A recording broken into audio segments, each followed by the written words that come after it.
दर्शकवृन्द नमस्कार। नेपाल लाइभको समय संवादमा स्वागत छ। म पुष्पा केसी। यो कार्यक्रममा हामी समसामयिक विषयमाथि केन्द्रित भएर छलफल र बहस गर्छौं। आज हामीले नेपाल कम्युनिस्ट पार्टी नेकपाका केन्द्रीय कमिटी सदस्य ठाकुर गैरेलाई हाम्रो कार्यक्रममा निम्त्याएका छौं। उहाँसँग आज हामी पछिल्लो समय नेकपाभित्र देखिएको विवाद र प्रधानमन्त्री एवं नेकपाका अध्यक्ष केपी शर्मा ओलीका पछिल्ला विवादास्पद अभिव्यक्तिमाथि केन्द्रित भएर छलफल र बहस गर्दैछौं। स्वागत छ यहाँलाई नेपाल लाइभको समय संवादमा। सन्चै हुनुहुन्छ? ठिकै छ। विषयवस्तुतिरै लागौं। प्रधानमन्त्री केपी शर्मा ओलीले भर्खरै राम र अयोध्याका विषयमा विवादास्पद अभिव्यक्ति दिनुभएको छ। यी लगायत उहाँका अन्य धेरै अभिव्यक्ति विवादास्पद हुँदै आएका छन्, विवादमा पर्ने गरेका छन्। प्रधानमन्त्री जस्तो व्यक्तिले यसरी विवादमा परिरहनुलाई तपाईले कसरी हेर्नुहुन्छ? देशको प्रधानमन्त्री कार्यकारी हिसाबले मुलुकको एउटा मुख्य व्यक्ति हुनुहुन्छ। नेपालको संविधानको रक्षा गर्ने, त्यसको कार्यान्वयन गर्ने, नेपालको व्यवस्थापिका संसदमा आवश्यक विषयवस्तुहरू बिजनेसहरू प्रदान गर्ने, त्यसको छलफल चलाउनेदेखि लिएर समग्र मुलुकको नेतृत्व गर्ने तहमा रहनुभएको व्यक्तिले के बोल्ने के नबोल्ने भन्ने कुराको धेरै ठुलो महत्त्व हुन्छ। त्यसकारणले प्रधानमन्त्रीको तहबाट बोलिने सबै विषयहरू तथ्यमा आधारित, प्रमाणमा आधारित, ऐतिहासिक हिसाबले हरेक हिसाबले पुष्टि हुनुपर्दछ र सँगसँगै प्रधानमन्त्रीले बोलेका सबै विषयहरू मूल रूपमा त्यो कार्यान्वयनमा जाने विषयहरू हुन्। त्यसकारणले उहाँले बोलिसकेपछि ती विषयहरू कार्यान्वयन हुने तहमा पुग्ने कुराको सुनिश्चितता, त्यसको आधार, यो पक्षलाई पनि ख्याल गर्नुपर्ने हुन्छ। र सँगसँगै प्रधानमन्त्रीको अभिव्यक्तिले देशको जनमतलाई मात्रै प्रभावित गर्दैन, त्यसले अन्तर्राष्ट्रको समेत त्यसले ध्यान दिन्छ। छिमेकी मुलुकहरूसँगको सम्बन्धलाई, कूटनैतिक सम्बन्धलाई त्यसले प्रभावित गर्छ। त्यसैले गर्दाखेरि प्रधानमन्त्रीको लेभलबाट हुने अभिव्यक्तिहरू, गरिने निर्णयहरू वा चाहिँ व्यक्त गरिने विचारहरू चाहिँ कूटनैतिक हिसाबले पनि र त्यस पछाडि मुलुकको समग्र हितको हिसाबले र खास गरी प्रधानमन्त्रीको अभिव्यक्ति चाहिँ देश र जनताको हितमा केन्द्रित हुनुपर्दछ। अब उहाँका धेरैजसो अभिव्यक्तिले निकै ठुलो तरङ्ग पनि ल्याउँछ सामाजिक सञ्जालमा होस् वा राजनीतिक तहमा, होइन? त्यसै गरी एउटा हाँसो मजाकको विषय पनि बनाइन्छन् कतिपय अभिव्यक्तिलाई। त्यस्तो किन हुन्छ? होइन, यसलाई त त्यो त हामीले प्रधानमन्त्रीको तहबाट व्यक्त भएका विचारहरू तपाईँले भन्नुभयो जस्तै हाँसो मजाकको विषय यदि कहीँ बनेको छ भने त्यो त त्यस्तो कुरा हुनु हुँदैन, किनभने त्यो धेरै महत्त्वपूर्ण कुरा हो। त्यहाँ उहाँ प्रधानमन्त्रीको तहमाबाट व्यक्त भएपछि त हामी थियौँ, अर्को जाने ठाउँ नै छैन। त्यसैले गर्दाखेरि प्रधानमन्त्रीका अभिव्यक्तिहरू पनि जिम्मेवार हुनु पर्यो र समाजले, देशले पनि त्यहाँबाट प्रस्तुत भएका विषयहरूलाई त्यही गम्भीरताका साथ हेर्नु पर्यो, छलफल बहस गर्नु पर्यो। त्यसमा सबै जिम्मेवार हुनुपर्छ भन्ने मलाई लाग्छ। अब अहिले प्रधानमन्त्रीको पार्टीभित्र एउटा राजीनामाको, प्रधानमन्त्री पद र पार्टी अध्यक्षबाटै राजीनामाको विषय पनि उठेको छ केन्द्रीय यो स्थायी कमिटी बैठकमा। र यहाँहरूले चाहिँ पार्टी फुट्न हुन्न, एकता नटुङ्गिदिसक्दै अहिले पार्टी फुट्यो भने यसले चाहिँ राम्रो म्यासेज जाँदैन, नेकपालाई पनि यसले राम्रो गर्दैन भनेर यहाँहरूले धरनादेखि लिएर विभिन्न विवादका कार्यक्रमहरू पनि गरिराख्नु भएको छ। यो विषय केही अगाडिदेखि नै यो राजीनामाको विषय उठे पनि पछिल्लो समय फेरि आफूलाई पदबाट हटाउन भारतीय राजदूत काठमाडौँमा सक्रिय भए भन्ने लगायतका अभिव्यक्तिले फेरि उहाँको राजीनामाको विषय उठ्यो पछिल्लो समय। र अहिले जुन राम र अयोध्याको विषय उठेको छ, अझ स्थायी कमिटी बैठक स्थगित हुँदै आएको छ, शुक्रबारलाई बोलाइएको छ, केले कस्तो प्रभाव पार्ने देख्नुहुन्छ त्यो बैठकमा? यसमा सबभन्दा पहिलो कुरा त अहिले हामीले उठाइरहेको मूल रूपमा 3टा विषय मा हामीले नेताहरूको ध्यान आकर्षण गरिरहेका छौँ, अथवा त्यसलाई हामीले मूल विषय बनाइरहेका छौँ। त्यो 3वटा विषय भनेको के हो भन्दाखेरि, नम्बर 1 कुरा चाहिँ यो तत्कालीन नेकपा एमाले र माओवादी केन्द्रको बिचमा एकता भएर एउटै पार्टी बन्ने कुरा, त्यो ज्यादै ऐतिहासिक उपलब्धि हो। त्यसकारणले यो एकता चाहिँ भत्किने, यो एकता कमजोर हुने, यो एकता विषयमा चाहिँ व्यवहारिस हुने परिस्थितिको निर्माण कहीँ कतैबाट हुनु हुँदैन। यो एकता कायम हुनुपर्छ, नम्बर 1 कुरा। नम्बर 2 कुरा चाहिँ हाम्रो पार्टीलाई हामीले विचार प्रधान, यो कम्युनिस्ट पार्टी भएको हिसाबले यो पार्टी विचार प्रधान पार्टीको रूपमा नै यो चाहिँ अझ व्यवस्थित भएर मजबुत भएर अगाडि बढ्नु पर्दछ। यसको नेता कार्यकर्ता सबै कम्युनिस्ट पार्टीको सिद्धान्त, विचार, नीति अनुरूप चल्ने त्यसको आदर्श मूल्य मान्यतालाई चाहिँ अवलम्बन गर्ने व्यक्ति हरेक नेताहरूको जीवनशैलीदेखि लिएर सबै कुरा त्यो कम्युनिस्ट आचरण बमोजिम हुने कुराको सुनिश्चितता र त्यो चाहिँ विचार प्रधान पार्टीको रूपमा यो अझ बलियो र अझै गतिशील स्थापित हुनुपर्छ भन्ने दोस्रो कुरा। तेस्रो कुरा चाहिँ कम्युनिस्ट पार्टी चाहिँ एउटा विधिबाट चल्ने पार्टी हो। यसको इतिहासदेखि यसको लामो समयदेखि हामीले यो किन आजसम्म टिकिरह्यो र यहाँसम्म किन आयो, अगाडि यो किन बढ्छ भन्दाखेरि यसको आफ्नो सङ्गठन सञ्चालनको एउटा प्रणाली छ, पद्धति छ, यसको विधि छ। त्यसकारणले यो पार्टीमा हामीले घोषणा गरेको, हामीले अवलम्बन गरेको विधि फेरि पनि स्थापित हुनुपर्छ। यसलाई कमजोर बनाउने, यसलाई खलबल्याउने कुरा कहीँबाट हुनु हुँदैन। त्यसकारणले सबै नेता कार्यकर्ता सिङ्गो पार्टी पङ्क्ति त्यो विधिभित्र बस्नुपर्दछ, त्यो विधिको अनुशासनभित्र रहनुपर्दछ। विधि पद्धति प्रणाली अन्तर्गत भएका निर्णयहरूलाई सबैले एकताबद्ध भएर कार्यान्वयन गर्ने परिस्थितिको निर्माण हुनुपर्दछ। यो तीनटा कुरा आजको चाहिँ अनिवार्य चाहिँ नेकपामा लागू हुनुपर्ने, नेकपाले स्थापित गर्नुपर्ने, नेकपाले कार्यान्वयन गर्नुपर्ने विषय हुन् भन्ने हिसाबले हामी त्यो धरनाको माध्यमबाट वा अरू विभिन्न डेलिगेसनको माध्यमबाट यो तीनटा कुरामा चाहिँ पार्टी व्यवस्थित होस् भन्ने कुरा हामीले अपेक्षा गरिरहेको कुरा हो। र तपाईँले अघि केही सन्दर्भहरू जोड्नुभयो। वास्तवमा नेकपाभित्र पार्टी एकीकरण हुँदाखेरि नै केही पर्याप्त त्यसको तयारी पुगेको थिएन एक। दोस्रो चाहिँ एकीकरणपछि मातहतका कमिटीहरू बनाउने क्रममा चाहिँ एउटा विधिमा टेक्नुपर्ने विषय बहस विवादको विषय बन्यो, जुन विवादको विषय हुनु जरुरी थिएन। त्यस पछाडि केन्द्रीय कमिटीको बैठक एउटा उत्साहका साथ सम्पन्न भएको थियो। यद्यपि 20 महिनापछि बस्यो, त्यो 6 महिनामा हुनुपर्ने कुरा। तर त्यो केन्द्रीय कमिटी ढिलै भए पनि भएको केन्द्रीय कमिटीले गरेका निर्णयहरू हामी 15 दिनभित्र एकीकरण सक्ने भन्यौँ। हामीले चाहिँ नवीकरणको कामको प्लान गऱ्यौँ। हामीले चाहिँ जिल्ला अधिवेशनहरू, नगरपालिका गाउँपालिका अधिवेशनहरूको कार्यतालिका बनायौँ, जुन महाधिवेशनका लागि अनिवार्य कुरा छ। चैतमा महाधिवेशन गर्ने भनेर चाहिँ हामी निर्णय पनि गऱ्यौँ 77 चैतसम्ममा। तर त्यो बैठक सकिएको आज 4 महिना पुरा भएर हामी अगाडि बढ्न लागिसक्यौँ भने यो अवधिसम्म हामी त्यसको 15 दिनभित्र गर्ने भनेको काम पनि भएको छैन। उल्टै चाहिँ आज फेरि नयाँ समस्याहरू देखा परे। त्यो समस्याहरू देखा पर्ने क्रममा चाहिँ अवश्य पनि अध्यादेश जसरी आयो त्यसले एउटा चाहिँ नि पार्टीभित्र ठुलो द्वन्द्व पैदा गर्यो। त्यसले चाहिँ 20-20 जना स्थायी समितिका बैठकहरूले बैठक माग गर्ने र माग बमोजिम बैठक नहुने परिस्थिति बन्यो। त्यसपछि फेरि प्रधानमन्त्रीले चाहिँ तपाईँले अघि भन्नुभयो जस्तै मदन भण्डारी जयन्तीका दिन चाहिँ उहाँले दिनुभएको अभिव्यक्तिले अर्को एउटा चाहिँ समस्या खडा गर्यो। अब तपाईँले अघि भन्नुभएको छ अहिले फेरि अयोध्याको विषय चाहिँ नि यो अहिलेको सन्दर्भका हिसाबले, विषयका हिसाबले यो कति जरुरी हो भन्ने विषय होइन हामीले हेर्दैछौँ, जसलाई परराष्ट्र मन्त्रालयले चाहिँ नि यो त्यसलाई खण्डन गर्नुपर्ने अथवा त्यसलाई स्पष्ट पार्नुपर्ने परिस्थितिको निर्माण भयो। त्यसैले गर्दाखेरि अर्कोतिर हामी चाहिँ यत्रो चाहिँ कालापानी, लिम्पियाधुरा, लिपुलेक नेपालको हो भनेर हामी संवैधानिक रूपले देशले एक युनानिमसली हामीले त्यसको हक दाबी गरिरहेका छौँ, संविधान संशोधन गरेका छौँ। अब त्यहाँबाट सेना फिर्ता गर्ने र त्यो जमिन हाम्रो बनाउनका लागि हामीले धेरै ठुलो तयारी गर्नुपर्नेछ, जिम्मेवारीपूर्ण काम गर्नुपर्नेछ।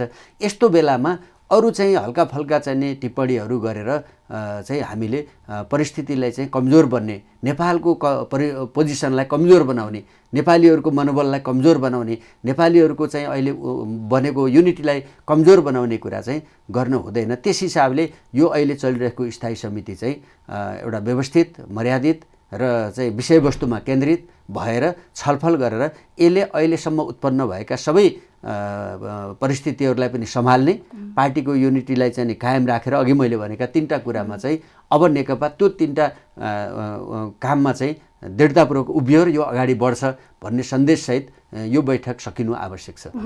जसरी प्रधानमन्त्रीको पद, दुवै पदबाट, प्रधानमन्त्री पदबाट पनि र नेकपाको अध्यक्ष पदबाट पनि राजीनामा दिनुपर्ने विषय उठिराखेको छ र त्यसलाई प्रधानमन्त्रीले बरु पार्टी फुटाउनेसम्मको सङ्केतहरू पनि देखियो भनेर पनि जसरी सञ्चार माध्यममा आयो।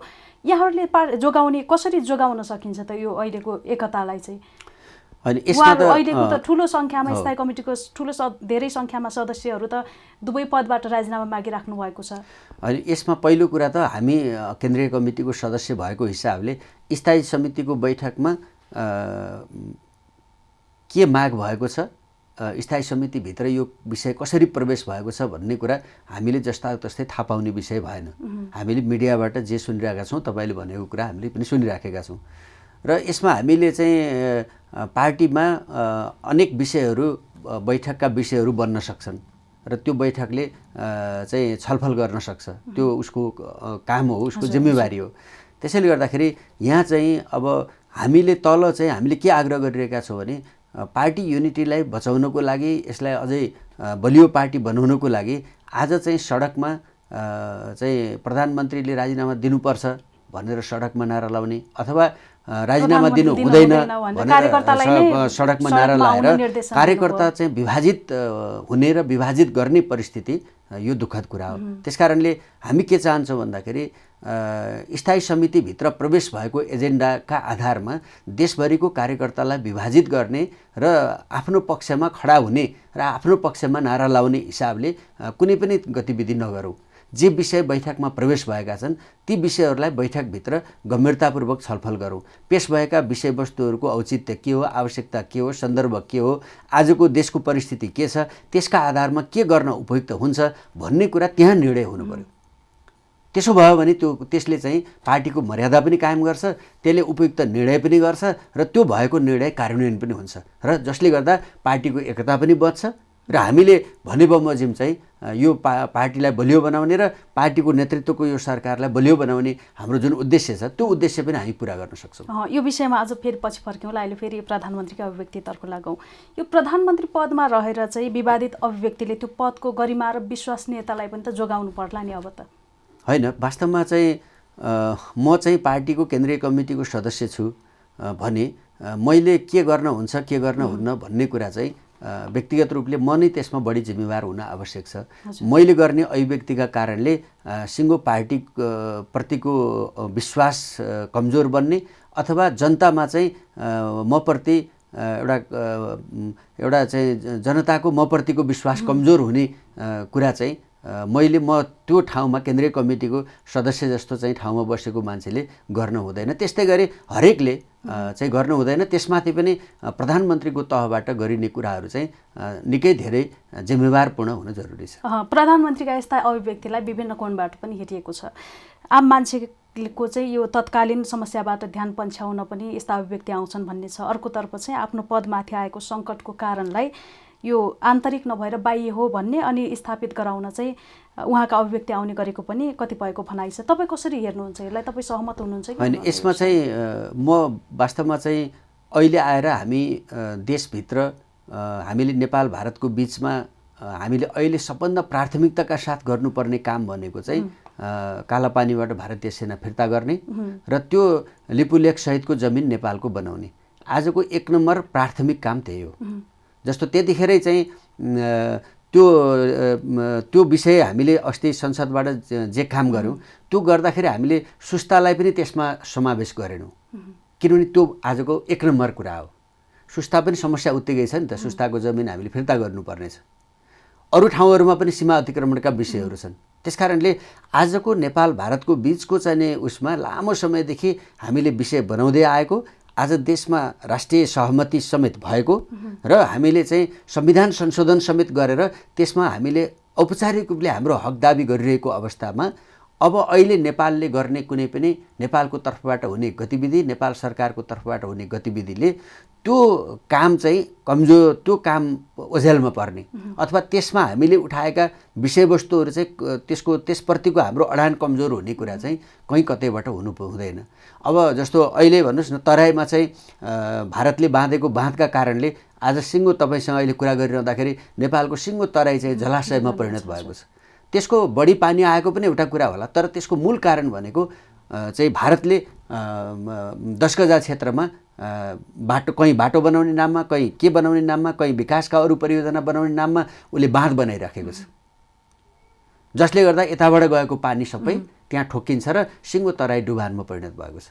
उसले अगाडि सारेको रिभर लिङ्किङ प्रोजेक्ट भन्ने छ, जुन नेपालका सबै उत्तरबाट दक्षिणतिर बहेका सबै नदीहरूलाई एक ठाउँमा जोड्ने उसको प्लान छ भने यो चाहिँ आजको अर्को चाहिँ हामीले हरेक वर्ष चाहिँ तराईमा चाहिँ जनता घरबार विहीन हुनुपर्ने, लगाएको बाली नाश हुने, उनीहरूको चाहिँ सिङ्गो श्री सम्पत्ति समाप्त हुने, मान्छेको चाहिँ जीव धनको चाहिँ अन्त्य हुने यो खालको परिस्थिति छ र अहिले हामी त्यो एउटा समस्यामा ग्रस्त छौँ, सिङ्गो तराई जलाशय। यस्तो परिस्थितिमा हामीले चाहिँ हाम्रो आजको प्रायोरिटी के हो हो भन्ने कुरामा हामी केन्द्रित हुनु पर्यो। र दोस्रो, आज हामीले गर्ने अभिव्यक्तिले हाम्रा प्रायोरिटीहरूप्रतिको हाम्रो प्रतिबद्धता कमजोर नहोस्। हामीलाई अरूले चाहिँ कमजोर रूपमा चाहिँ यिनीहरूले त जे पनि भन्छन् भन्ने जस्तो हामी नबनौँ भन्नेतर्फ ध्यान दिनु जरुरी त्यही छ। त यहीँनिर हामीले नयाँ नक्सालाई चाहिँ संवैधानिक रूप पनि दियौँ र अब हाम्रो भूमि फिर्ता ल्याउन पर्छ भनेर चाहिँ भारतसँग संवाद अगाडि बढाउनु पर्नेमा झन् दूरी बढाउनमा चाहिँ प्रधानमन्त्री केपी शर्मा ओली उद्धत भएको देखिन्छ।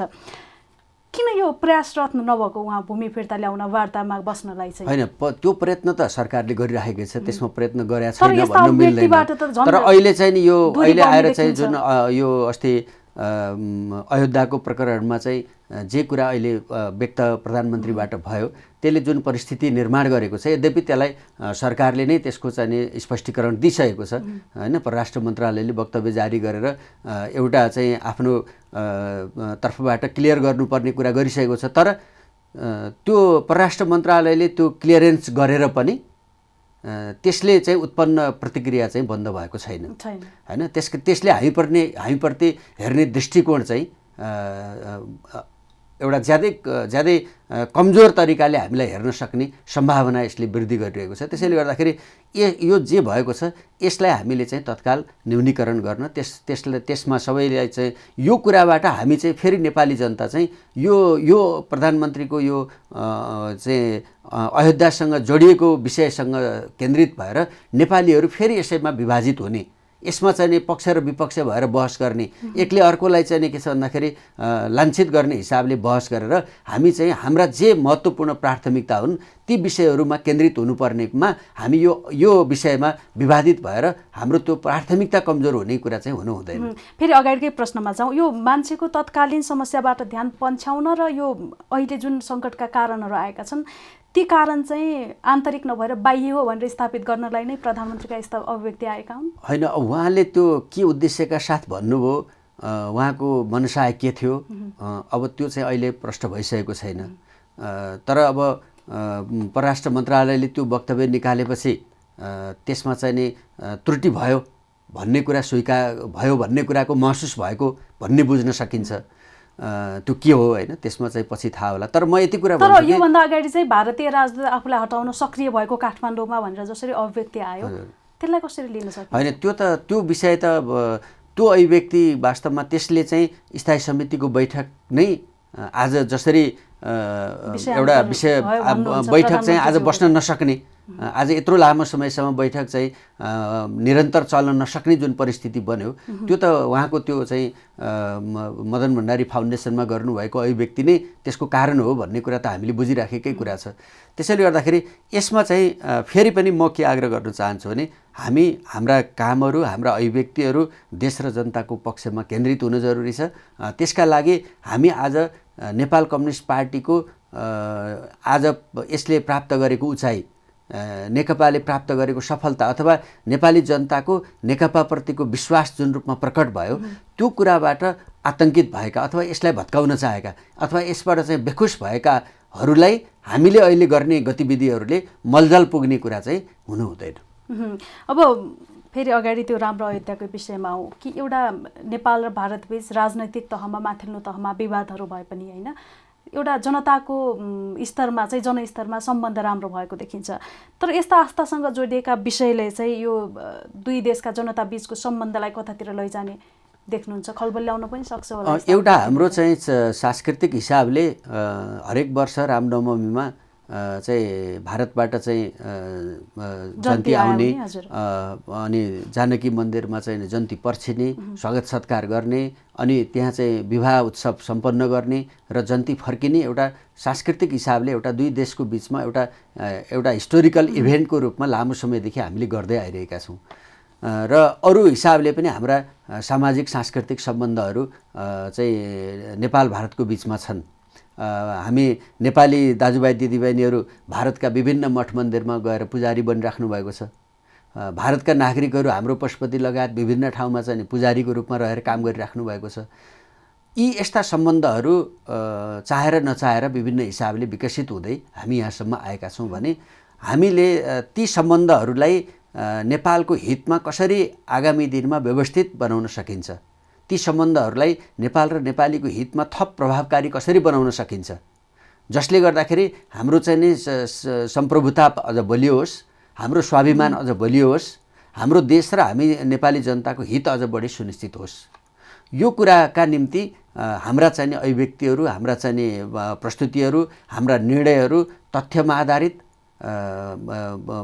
वैज्ञानिक रूपले पुष्टि गर्न सकिने, धार्मिक सांस्कृतिक रूपले चाहिँ त्यसले निरन्तरता पाउने र हाम्रो चाहिँ सम्बन्ध चाहिँ लाई आगामी दिनमा अझ चाहिँ दुई देशका जनताको बीचको सम्बन्धलाई सुमधुर बनाउने र सरकारको बीचको चाहिँ विभिन्न सन्दर्भमा विभिन्न विषयमा केन्द्रित भएका चिसो सम्बन्धहरूलाई पनि सुमधुर बनाउने कुरामा कसरी योगदान पुग्न सक्छ र हामीले हाम्रो तर्फबाट हामीमाथि भइरहेको हस्तक्षेपलाई, हामीमाथि भइरहेको चाहिँ त्यो चाहिँ नगर्नुपर्ने क्रियाकलापलाई भारतको चाहिँ शासक वर्गले बेला बेलामा हामीमाथि जुन खालको हस्तक्षेपकारी चाहिँ भूमिका गर्दै आइरहेको छ, त्यो कुरा नहुने सुनिश्चित गर्नको लागि हामी अझ बढी जिम्मेवार, अझ बढी चाहिँ वस्तुनिष्ठ, तर्कसङ्गत, तथ्यमा आधारित चाहिँ हिसाबले हाम्रो प्रस्तुति हुन जरुरी छ। अब हामी भौगोलिक रूपमा पनि यो दृष्टिले पनि जटिल ठाउँमा छौँ, तर सम्बन्ध बिगार्ने काम चाहिँ प्रधानमन्त्रीबाटै भइराखेको देखिन्छ। पक्कै पनि यो नेकपाको नीतिभित्र त पर्दैन होला, तर तपाईँहरूले चाहिँ प्रधानमन्त्रीलाई किन नियन्त्रण गर्न नसकेको? होइन, नेपाल भारतको सम्बन्ध चाहिँ हाम्रो देशको कारणले, हाम्रो नेपालको सरकारको कारणले, नेपालको राजनीतिक दलको कारणले वा नेपालको प्रधानमन्त्रीको कारणले बिग्रिएको भन्ने कुरा म मान्दिनँ। आजसम्म नेपाल भारतको सम्बन्ध यदि कहीँ कतै कमजोर भइरहेको छ, बिग्रिराखेको छ, असमझदारीहरू पैदा भएका छन्, हामीमाथि चाहिँ एउटा एक खालले चाहिँ जुन व्यवहार भारतीय शासक वर्गले गर्दैछ त्यसको मूल कारण र मूल चाहिँ पक्ष भनेको भारत नै हो, भारतीय शासक वर्ग हो। त्यसमा भारतीय जनतालाई पनि म दोष दिन्न, भारतका सबै मानिसहरूलाई पनि म दोष दिन्न, तर त्यहाँको चाहिँ मुठ्ठीभर शासक वर्ग जुन छ नेपाल भारतको सम्बन्धलाई कमजोर बनाउने र आज जुन खालको परिवेश बन्दैछ त्यसको मुख्य कारण भारतीय शासक वर्ग नै हो। अब रह्यो हामीमाथि सीमामा हस्तक्षेप भइरहेको छ, अर्थतन्त्रमा हस्तक्षेप भइरहेको छ, हाम्रो चाहिँ नागरिकतामा हस्तक्षेप भइरहेको छ, हाम्रा सामाजिक सांस्कृतिक सम्बन्धमा हस्तक्षेप भइरहेको छ, हाम्रो पार्वन हक सुविधामाथि हस्तक्षेप भइरहेको छ, हामीले नाकाबन्दी भोग्नु परेको छ, हामीले चाहिँ अनेक प्रकारका चाहिँ पीडा भारतले हामीलाई दिँदै आइरहेको छ। ती पीडाबाट त्यो चाहिँ उसको त्यो अहङ्कारी, त्यो हस्तक्षेपकारी, त्यो चाहिँ त्यो दादागिरीबाट हामी नेपालले मुक्ति पाउनु पर्नेछ। हो, त्यो हुनका लागि कूटनीतिक हिसाबले हामी बलियो हुनुपर्नेछ। जस्तो आज चाहिँ यही अहिलेको नेकपाको नेतृत्वको सरकार नै नेपालको इतिहासमा पहिलो सरकार बन्यो। हाम्रो प्रधानमन्त्री नै पहिलो प्रधानमन्त्री, त्यस्तो प्रधानमन्त्री बन्नुभयो जसको नेतृत्वमा कालापानी, लिपुलेक र लिम्पियाधुराको विषयमा सर्वदलीय सर्वपक्षीय सहमति भयो, राष्ट्रिय सहमति भयो। सिङ्गो देश एक ठाउँमा आयो। हो, यो किन आयो भन्दाखेरि सुगौली सन्धि हाम्रो तथ्य थियो, ऐतिहासिक दस्तावेजहरू हाम्रा तथ्य थिए, त्यहाँको चाहिँ हिजो जनगणनामा, हिजो चाहिँ राष्ट्रिय संसदको चुनावमा त्यहाँका मान्छेहरूले भाग लिएका थिए।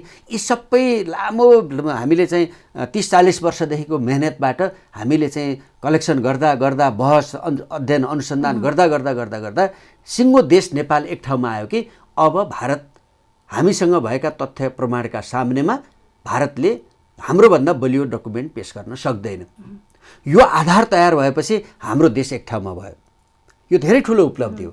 अब हामी चाहिँ त्यस्तै गरी अहिले चाहिँ प्रधानमन्त्रीले भन्नुभएको विषय, अरू विषयहरू पनि त्यस्ता चिजहरू होलान् अथवा जे होलान्, त्यसको हामीले त्यही रूपमा चाहिँ गहिरो अध्ययन, रिसर्च गरेर हामी त्यस्तै गरी तथ्यका हिसाबले बलियो भएर हामीले विषयहरूलाई उठाउन सक्नुपर्दछ।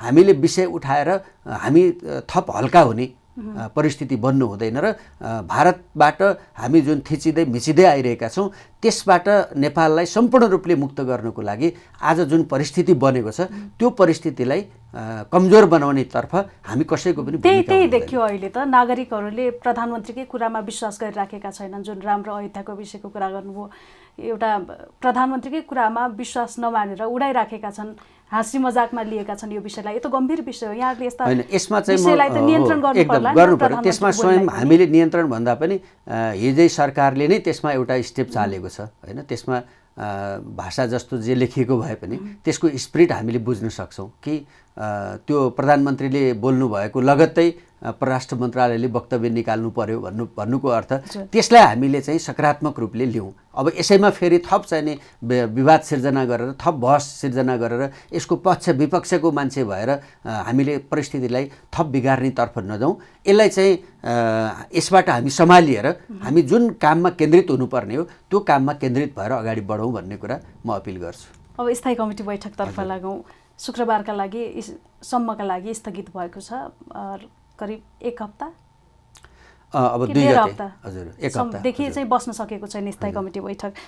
यो बैठक कतातिर जाने देख्नुहुन्छ र कसरी हेरिराख्नु भएको छ यो जारी स्थायी कमिटी? म चाहिँ 2 गते पनि बैठक चाहिँ विषय केन्द्रित भएर त्यसले आवश्यक निर्णय गर्ने गरी त्यो बैठक अगाडि बढ्छ भन्ने कुरामा म अझै स्पष्ट छैन।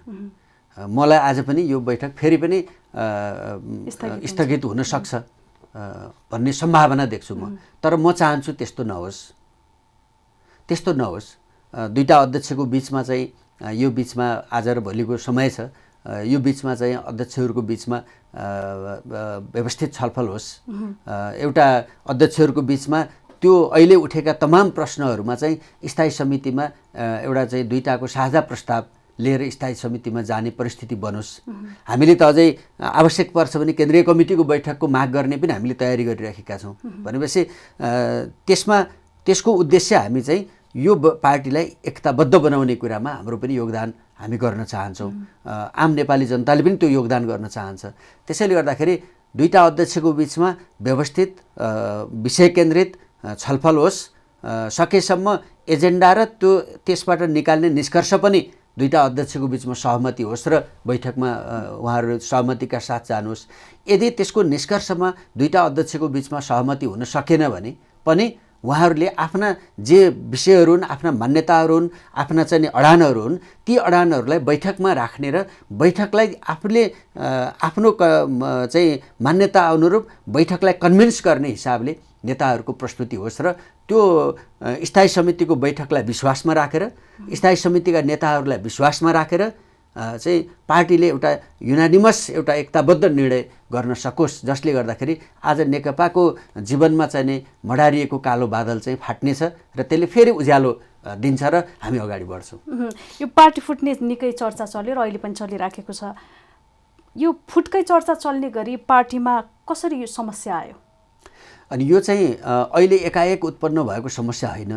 यसमा चाहिँ मैले अघि पनि चर्चा गरेको थिएँ, पार्टी एकीकरणदेखि नै केही समस्याहरू थिए र ती झाँगिँदै चाहिँ विभिन्न समयमा विभिन्न निर्णय हुने, कार्यान्वयन नहुने, त्यसमा फेरि अनेक प्रकारका चाहिँ सार्वजनिक अभिव्यक्तिहरूले पनि त्यसलाई मलजल गर्ने, यी हुँदै हामी यहाँसम्म आएका छौँ। र अस्ति चाहिँ वास्तवमा पार्टी अब नेकपा अब एउटै पार्टी रहन नसक्ने भयो भन्ने सन्देश देशभरि गयो। त्यो कुराले हामी ज्यादै चिन्तित भयौँ। त्यसकारणले नै त्यो यो पार्टी अब एउटै रहन नसक्ने भयो भन्ने सन्देशबाट फेरि यो पार्टी एउटै रहनुपर्दछ भन्ने ठाउँमा ल्याउनका लागि हामीले धरना गऱ्यौँ। अरू साथीहरूले अर्को गर्नुभयो, डेलिगेसन भए, अनेकन चिजहरू भए, जसले गर्दाखेरि अब यो पार्टी अहिले तपाईँले हेर्नुभयो भने अब यो घटनामा पार्टी विभाजन हुने सङ्कट टर्यो भन्ने सन्देश आज गइराखेको छ। तर परिस्थिति त्यहाँ पुगिसक्यो त भन्दा त्यो स्थायी समितिले त्यसलाई व्यवस्थित सहित निर्णय नगर्दासम्म र फेरि केन्द्रीय कमिटीको बैठक बोलाएर त्यसले चाहिँ फेरि एउटा नयाँ उत्साह सिर्जना नगर्दासम्म यो शङ्काको अवस्था फेरि पनि कायम रहने भयो। त्यसले गर्दाखेरि शङ्काको अवस्था कायम नरहने गरी बैठकले आवश्यक निर्णय गर्नु अनिवार्य छ, आवश्यक छ। त्यस दिशामा नेताहरूको चाहिँ धेरै संयमपूर्ण, धेरै जिम्मेवारपूर्ण र धेरै चाहिँ सोची विचारी निर्णय हुनुपर्दछ। हामी के चाहन्छौँ भने हाम्रो सिनियर पुस्ताले, सिनियर लिडरसिपले पञ्चायत विरुद्ध लड्यो, त्यसपछि गएर चाहिँ राजाको निरङ्कुशताका विरुद्ध लड्यो, संविधान सभाको निर्वाचन गरायो, संविधान बमोजिमको चाहिँ तिनै तहको निर्वाचन गरायो, पार्टी एकीकरण गरेर यहाँसम्म ल्यायो भने अब हामीले के भनेका छौँ भने तपाईँहरूको जिम्मेवारी कम्तीमा अझै एउटा जिम्मेवारी बाँकी छ। त्यो जिम्मेवारी भनेको चाहिँ सग्लो पार्टी, एकताबद्ध पार्टी, विशाल र सुदृढ पार्टी, विचार नीति र विधिमा चल्ने पार्टी दोस्रो पुस्तालाई, हामीलाई, नेपाललाई हस्तान्तरण गरेर तपाईँहरूले अत्यन्त सम्मानित जीवन जिउने त्यो चाहिँ जिम्मेवारी बाँकी छ र त्यो जिम्मेवारी तपाईँहरूले कुशलतापूर्वक पुरा गर्नुपर्छ भन्ने हाम्रो भनाइ हो। हिजो पार्टी एकता हुँदै गर्दाखेरि चाहिँ बाह्य शक्तिले चाहिँ हामीलाई यो फुटाउनलाई धेरै प्रयास गर्यो, तर हामीहरू मिल्यौँ। अब चाहिँ हामी 2वटा पाइलटले यो जहाज उडाउँछौँ भनेर जसरी अभिव्यक्तिहरू आइराखेका थिए 2 अध्यक्षद्वयबाट, तर अहिले चाहिँ ठ्याक्कै पूर्व एमाले र पूर्व माओवादी केन्द्रका कार्यकर्ताहरूमा ठ्याक्कै यो सामाजिक सञ्जालमा चाहिँ विवाद देखिन्छ कि उनीहरूले लेखेका स्ट्याटसले, उनीहरूले दिने अभिव्यक्तिले चाहिँ कुन कुन पार्टीको रहेछ भनेर अहिले ठ्याक्कै देखिएको अवस्था छ। यो त तपाईँले सामाजिक सञ्जालमा हेर्दाखेरि त तपाईँले पूर्व एमाले र पूर्व माओवादी भन्दा अझ धेरै पूर्व एमाले भित्रको गुट पाउनुहुन्छ, पूर्व माओवादी भित्रको गुट पाउनुहुन्छ। यो ज्यादै गलत कुरा भयो। हामी त एमाले हामी खारेज गरिसक्यौँ, माओवादी खारेज गरिसक्यौँ, हामी चाहिँ त नेकपा भएका छौँ। त्यसैले गर्दाखेरि हामी सबैले सामाजिक सञ्जालमा, ट्विटरमा, अरू सार्वजनिक अभिव्यक्तिमा सबै ठाउँमा चाहिँ हामी सबै नेकपाको कार्यकर्ता भएर प्रस्तुत हुन जरुरी छ। एक सबभन्दा पहिला त त्यो काम गर्नु पर्यो। दोस्रो चाहिँ लिडरसिपले पनि नेकपाको लिडरसिप भएर प्रस्तुत हुनु पर्यो। अनि गएर चाहिँ अर्को तपाईँले भन्नुभएको कि हामी हिजो चाहिँ जुन परिस्थितिमा थियौँ कि जस्तो हामीले भोग्यौँ नि कि संविधान सभाले संविधान बनाएर जारी गर्ने बेलामा संविधान जारी हुन नदिनका लागि ठुलो प्रयत्न भयो, तर लिडरसिपले दृढतापूर्वक उभियो, त्यो जारी भयो। चुनाव हुन नदिनका लागि ठुला प्रयत्नहरू भए, लिडरसिप एक ठाउँमा उभियो, चुनाव भयो, राम्रो कुरा भयो। आज मैले अघि पनि भने नेपाल कम्युनिस्ट पार्टी जुन रूपमा विशाल भएको छ, जुन रूपमा चाहिँ एकताबद्ध भएको छ, यो कुरा अवश्य पनि हिजो संविधान जारी नहोस् भन्ने चाहनेहरूका लागि, हिजो चुनाव नहोस् भन्ने चाहनेहरूका लागि यो दुःखद कुरा हो। त्यसकारण उनीहरू नेकपा भत्कियोस् भन्ने चाहना राख्छन्। त्यसैले आज चाहिँ नेकपाको हरेक नेताले, हरेक कार्यकर्ताले, जो स्वदेशी छ, जो विदेशी छ, अँध्यारो कोठामा बसेर योजना बनाउँछ, यो पार्टीलाई भत्काउन चाहन्छ, यो देशको अखण्डतालाई चाहिँ कमजोर बनाउन चाहन्छ, हाम्रो चाहिँ नि हिमाल पहाड तराईलाई चाहिँ नि छुट्टा छुट्टै राज्य बनाउन चाहन्छ, हाम्रो देशमा अनेकन प्रकारको चाहिँ नि द्वन्द्व सिर्जना गर्न चाहन्छ, हाम्रो देशलाई विभाजन गर्न चाहन्छ, हाम्रो देशमा चाहिँ नि एउटा लडाइँको एउटा चाहिँ नि क्रीडास्थल बनाउन चाहन्छ हाम्रो नेपाललाई। ती शक्तिहरूको इच्छालाई पुरा हुन नदिने उपाय के हो भन्दा त्यो इच्छा पुरा हुन नदिने उपाय भनेको नेकपा बलियो हुने कुरा हो। त्यो नेकपा बलियो हुने बाहेक त्यो कुरालाई रोक्ने अर्को कुनै उपाय छैन, अर्को कुनै विकल्प छैन। हाम्रो देशको चाहिँ विकास र समृद्धिको ग्यारेन्टी गर्नको लागि नेकपा बाहेक अर्को विकल्प छैन। जब आज हामी विकल्पहीन अवस्थामा छौँ भने यो पार्टीलाई कमजोर बनाउने कुरा यसको नेता कार्यकर्ता कसैले पनि गर्नु हुँदैन। हामी कार्यक्रमको अन्त्यतिर आइसकेका छौँ। यो प्रधानमन्त्रीले राजीनामा दिनुपर्छ भनेर पनि कुराहरू आइराखेका छन्, अगाडि पनि हामीले धेरै चर्चा गऱ्यौँ यो विषयमा। त्यो जरुरी भइसकेको हो? यदि प्रधानमन्त्रीले राजीनामा दिएमा नेकपाभित्रको रोग चाहिँ कसरी सन्चो हुन्छ? कुन चाहिँ रोग सन्चो हुन्छ? यो त्यो चाहिँ त्यो उहाँ प्रधानमन्त्री अहिलेको वर्तमान सम्माननीय प्रधानमन्त्री, वर्तमान चाहिँ पार्टीको अर्को अध्यक्ष, पूर्व प्रधानमन्त्री, त्यसका वरिष्ठ नेताहरू, उहाँहरू कहाँनिर बस्दाखेरि अथवा कुन पोजिसनमा बस्दाखेरि आजको राष्ट्रिय परिस्थितिलाई हामीले सम्हाल्न सक्छौँ, आजको चाहिँ मुलुकका अगाडि देखा परेका चुनौतीहरूलाई समाधान गर्न सक्छौँ, यो चाहिँ पार्टीको साझा सरोकारको विषय हो।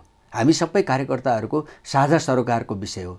यो चाहिँ एउटा खास व्यक्तिको सरोकार हुने, अरूको नहुने भन्ने विषय होइन। त्यसैले गर्दाखेरि हामीले के भन्छौँ भन्दाखेरि आज चाहिँ प्रधानमन्त्री र पार्टी अध्यक्षहरू को कहाँ कुन ठाउँमा बस्न उपयुक्त छ, जसले गर्दाखेरि देशलाई र जनतालाई बढी हित गर्न सकिन्छ, राष्ट्रको बढी हित गर्न सकिन्छ र पार्टीलाई एकताबद्ध गर्न सकिन्छ भन्ने विषय यो पार्टीमा को कमिटीमा संस्थागत हिसाबले, सामूहिक हिसाबले छलफल गरेर निर्णय गर्ने विषय हो। यो चाहिँ सार्वजनिक रूपले फलानाले राजीनामा दिनुहोस्, फलानाले राजीनामा नदिनुहोस् भनेर बहस गर्ने विषय होइन। कमिटीभित्र यदि यो विषय प्रवेश पाएको छ भन्ने हामीले जे सुनेका छौँ त्यो कुरा यदि साँचो हो भने त्यो स्थायी समितिभित्र छलफल हुनु पर्यो। आवश्यक परे केन्द्रीय कमिटी बोलाएर छलफल हुनु पर्यो। हामी त केन्द्रीय कमिटी माग गर्ने तयारी पनि गरिरहेका छौँ भन्ने कुरा हामी चाहन्छौँ। त्यो तरिकाले नै यो पार्टीको युनिटी बचाउने हो। त्यसैले म चाहिँ सार्वजनिक रूपले चाहिँ नि राजीनामा दिनुपर्छ वा राजीनामा दिनुहुन्न भनेर चाहिँ हामीले चाहिँ आम नेपाली जनतालाई, कार्यकर्ता पङ्क्तिलाई विभाजित गर्ने कुरा नगरौँ, कमिटीभित्र बसेर सही निर्णय गरौँ र त्यसलाई कार्यान्वयन गरौँ भन्छु म चाहिँ। हुन्छ, समय र विचारको लागि धेरै धेरै धन्यवाद। हस्, यो महत्त्वपूर्ण अवसरका लागि धन्यवाद भन्छु। दर्शकवृन्द, नेपाल लाइभको समय संवादमा आज हामीसँग हुनुहुन्थ्यो नेपाल कम्युनिस्ट पार्टी नेकपाका केन्द्रीय कमिटी सदस्य ठाकुर गैरे। नेपाल लाइभको समय संवाद आजलाई यति नै। अर्को विषय र व्यक्तित्वका साथमा हामी उपस्थित हुने नै छौँ। नमस्कार।